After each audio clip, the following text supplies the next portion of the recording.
Nous sommes le 28 août 2019. Chers téléspectateurs, mesdames et messieurs, bonjour et bienvenue sur cette plateforme de la télévision Renaissance. C'est le journal en langue française. Ça fait 19 ans que les Burundais ont signé un accord de paix à Arusha entre les politiciens burundais. C'est un accord qui a été trouvé difficilement suite au refus du gouvernement de ce moment. Il a été par après amené à négocier suite aux atrocités que les rebelles du CNDD-FDD et du Palipeutu-FNL infligé à la population civile. Aujourd'hui, quel est l'état des lieux de cet accord? Qu'est-ce qui est à la base de l'échec de son application effective? Quelles sont les conséquences de cet échec? Vous trouverez les réponses de tout ce questionnement dans le contenu de ce journal en synergie des médias Radio Inzamba, la RPA et la radio-télévision Renaissance.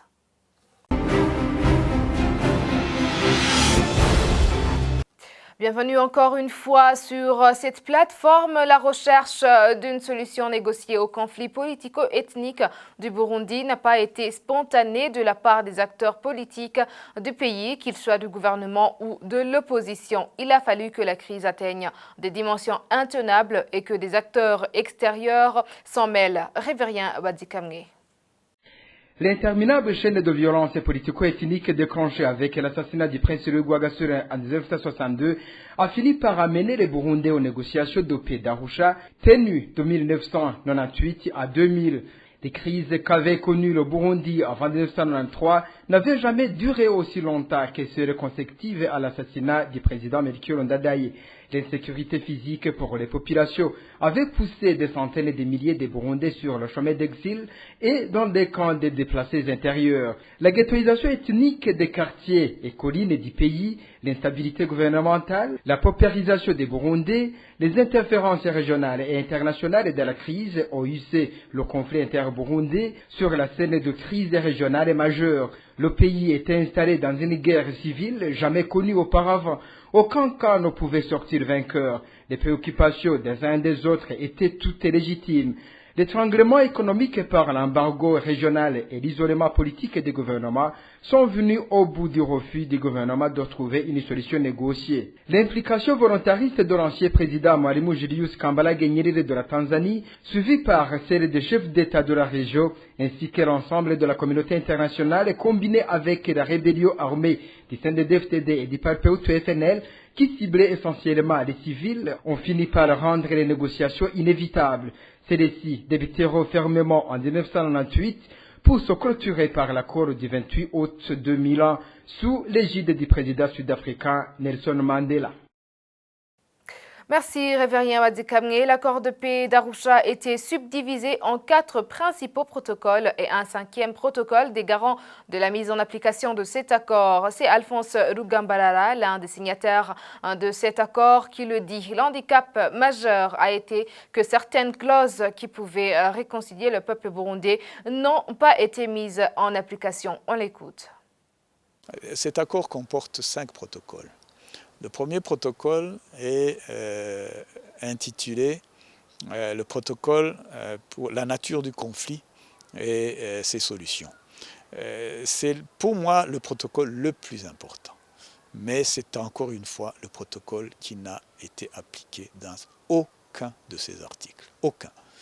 Je dirais jusqu'à présent, parce que même ce qui a été appliqué comme la commission vérité et réconciliation, d'autres organismes qui ont été mis en place avec le CNDD-FDD mais qui n'ont aucun réel contenu. Ce protocole-là, la nature du conflit et ses solutions, nous sommes véritablement entrés dans les problèmes réellement que les Burundais mettent en avant. Nous sommes entrés dans l'histoire du pays.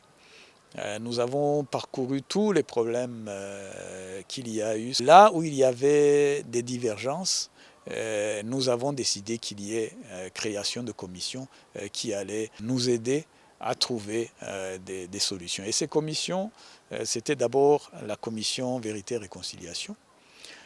Cette commission avait pour mission de faire des enquêtes dans tout le pays, et sur tous les événements, les mauvais événements qui s'étaient passés au Burundi et de trouver ou de proposer des solutions en vue de la réconciliation.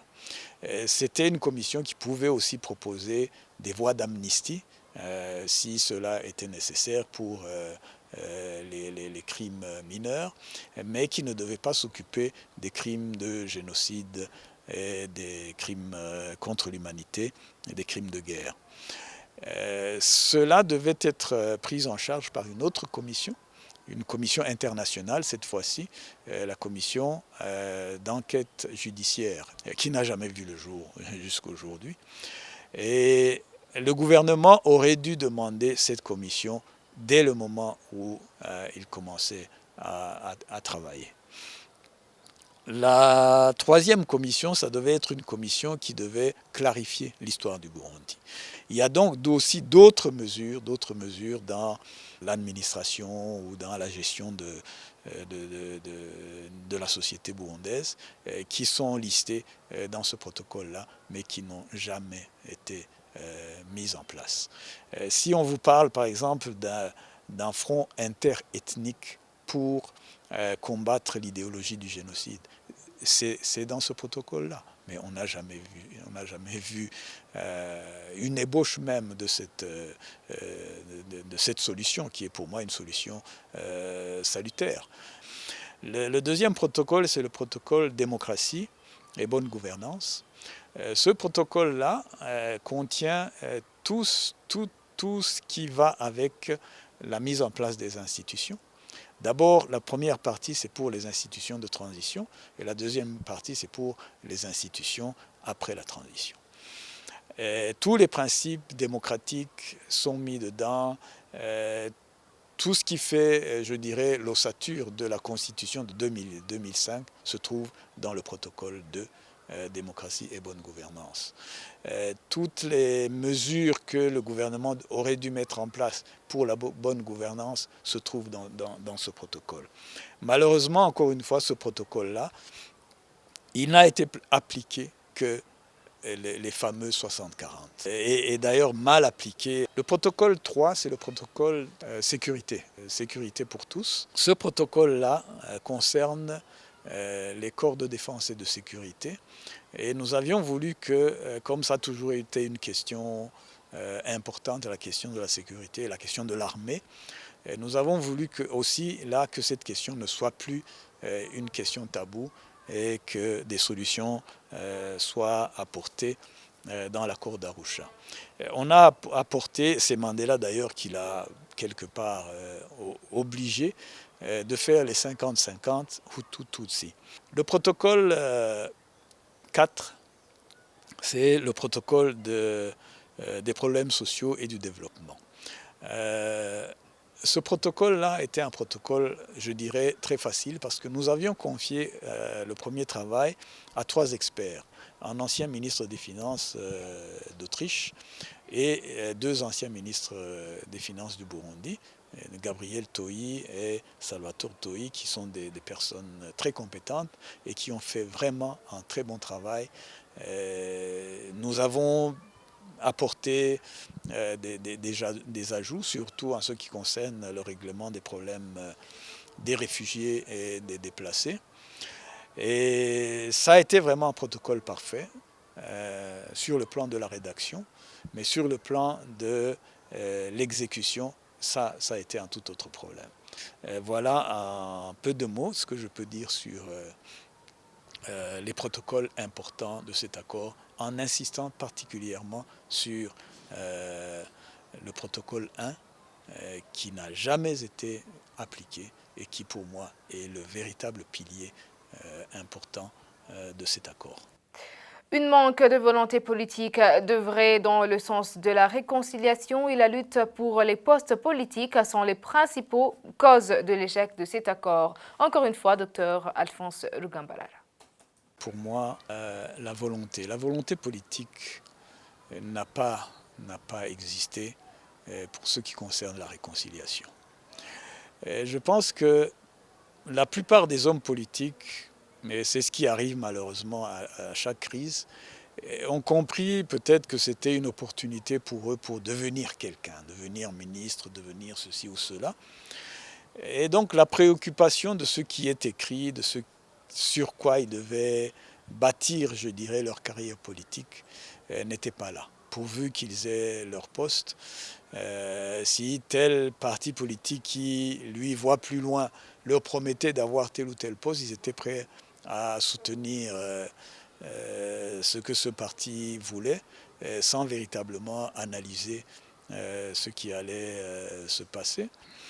Et donc, s'il n'y a pas de volonté, s'il n'y a pas de volonté d'aller vers la vérité de ce que nous avons connu comme crime, s'il y a des gens qui veulent essayer de cacher leurs crimes en restant dans le politique, on ne peut pas arriver à la réconciliation du peuple burundais. Et ce n'est pas parce que telle ou telle personne, se disant représentant des Hutus, représentant des Tutsis, sont au pouvoir, ça c'est la devanture, c'est l'image qui est donnée. Mais en dessous, est-ce que réellement le peuple s'est réconcilié? Non. Est-ce qu'en dessous, un homme politique mauvais ne peut pas continuer à enseigner la haine, la division? C'est tout ça qu'il faudrait que les hommes politiques comprennent. Si vous voulez entrer en politique, s'il vous plaît, pensez à la paix qui peut nous apporter beaucoup, le développement et tout. Pensez à la réconciliation. Il y a eu beaucoup de morts dans ce pays et tous ces morts-là sont des Burundais. Il n'est pas normal que la transition n'a pas mis en place les garde-fous que nous avions mis en place dans l'accord d'Arusha pour empêcher une répétition de ce que nous avions connu. Ça a été pour moi le moment où vraiment il fallait mettre des garde-fous. On critique beaucoup le CNDD-FDD, mais si le CNDD-FDD est dans cette position, c'est parce que rien n'a été fait de la part de ceux qui ont eu à gérer la transition, en particulier l'UPRONA et le FRODEBU, pour mettre en place les instruments de lutte contre le sectarisme, de lutte contre l'ethnisme que nous avions mis en place dans l'accord d'Arusha.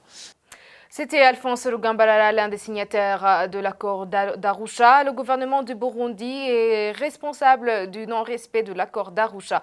La deuxième raison de l'échec est la non-implication des pays de la sous-région pour protéger l'accord. Propos de Innocent Maudit, directeur de la radio-télévision Renaissance. Suivez-le. Jusqu'à l'avènement des élections de 2005, donc qui ont porté au pouvoir le CNDD-FDD, ceux qui ont géré la transition ont respecté leur part du contrat dans l'ensemble. Et c'est à partir de 2005 que le problème commence à se poser. Et quand on parle de responsabilité dans l'échec de l'accord, le premier responsable, le responsable majeur, à 90%, 95%, c'est le gouvernement, c'est les gouvernants.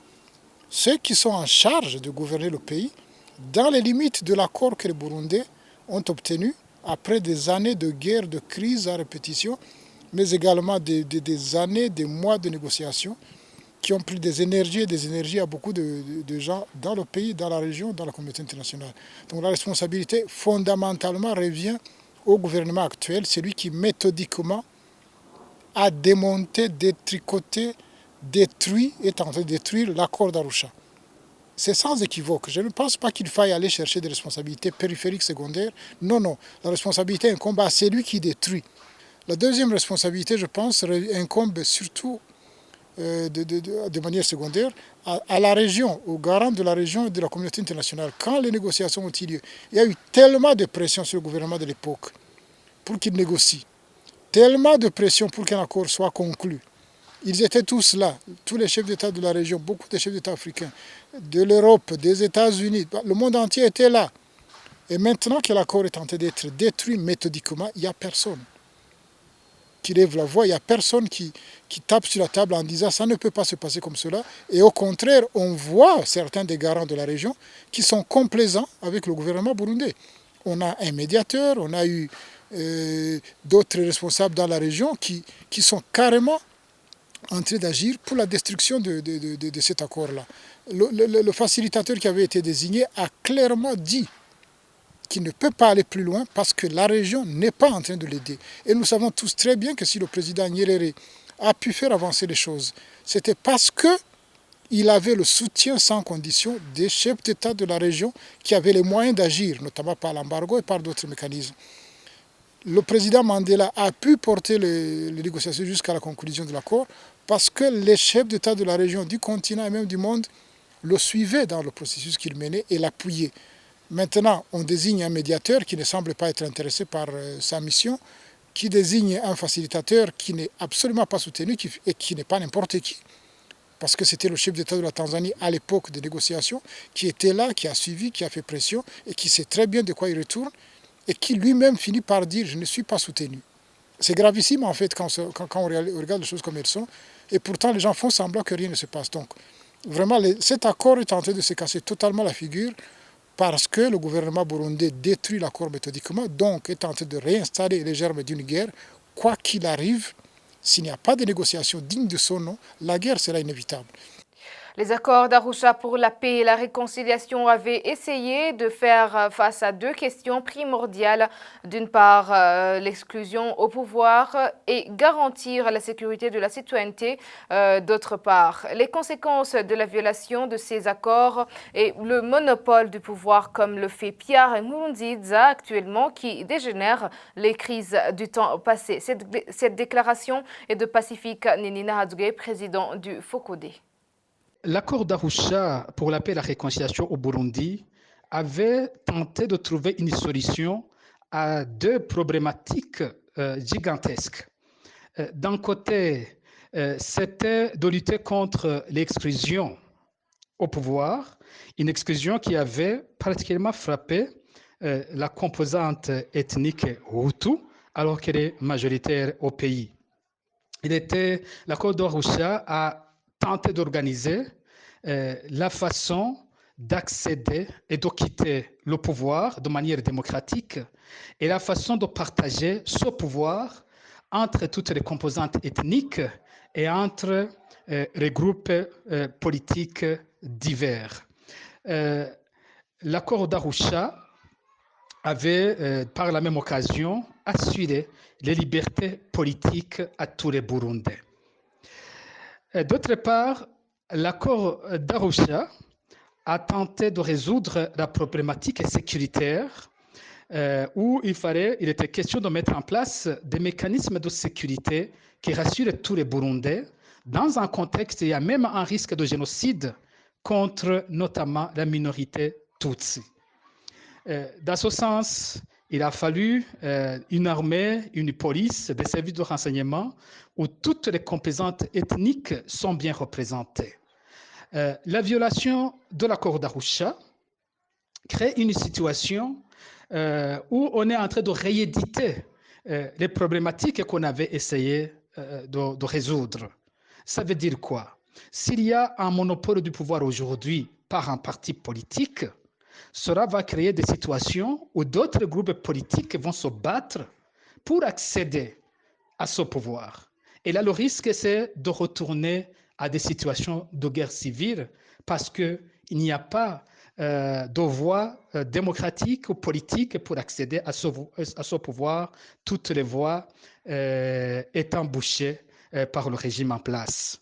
Sur le plan sécuritaire, le risque de la violation de l'accord d'Arusha, c'est que s'il y a un groupe de Burundais qui se sentent en insécurité, que ce soit un groupe ethnique ou un groupe politique, le risque c'est qu'à la fin, d'autres pensent à mettre en place leur propre système de sécurité, à créer des groupes armés par exemple, pour se protéger.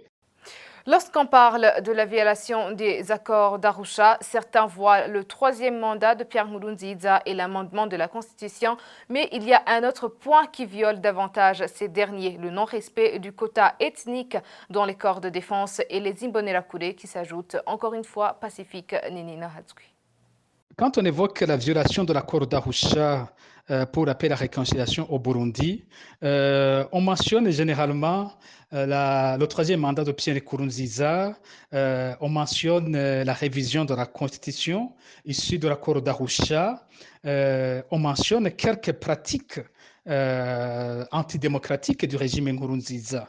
Mais on oublie de parler de l'existence de la milice Imbonerakure, qui est la violation des quotas ethniques prévus dans l'accord d'Arusha. Vous savez, l'accord d'Arusha a prévu une représentation ethnique dans les différentes corps de défense et de sécurité, dans le seul but d'empêcher qu'une seule composante ethnique domine les corps de défense et de sécurité et qu'une seule composante arrive à utiliser, comme on avait déjà eu cette expérience dans le passé du Burundi, à utiliser ces corps contre une autre composante ethnique. Je dirais aussi contre parfois des opposants politiques.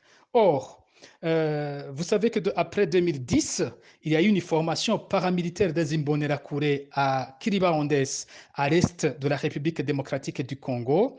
D'autres formations paramilitaires sont régulièrement rapportées sur le territoire national et il n'y a aucun dénombrement. On ne connaît pas le nombre exact de miliciens déjà formés paramilitairement et qui disposent aujourd'hui des armes.